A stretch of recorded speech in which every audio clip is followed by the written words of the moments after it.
Well, I want to say this. Apologizing is not a sign of weakness.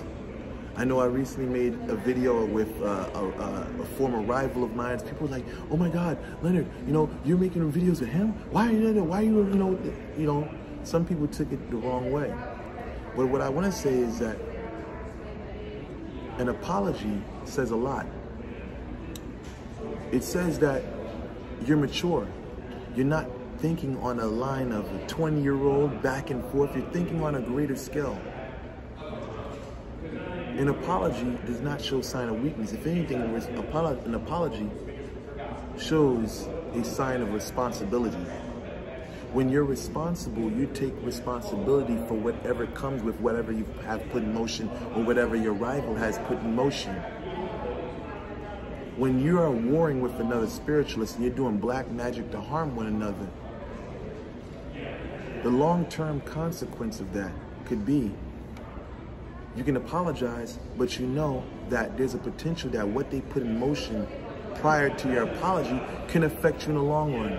But you're willing to accept that because it comes with the game that you're in. That's not a sign of weakness by far. If anything, it goes to show that you are real.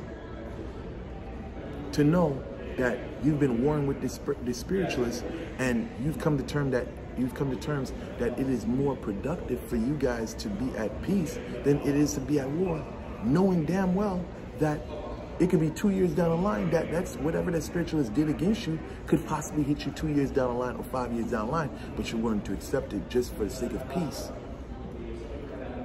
This is what you sign up for when you're doing when you're at war spiritually with another spiritualist. This is not just, oh, I'm going to do this and I'm going to do that and it's over. No, there's long-term repercussions for the things you put out there. So by far, don't think that, a spiritualist, burying the hatchet with another spiritualist is a sign of weakness. That's a sign of courage. That's a sign of growth. That's a sign that that person is a solid individual. So as far as, war is concerned, you got to become conscientious of who you're battling with. Even if you're battling spiritually, don't think about just now. Don't think about now.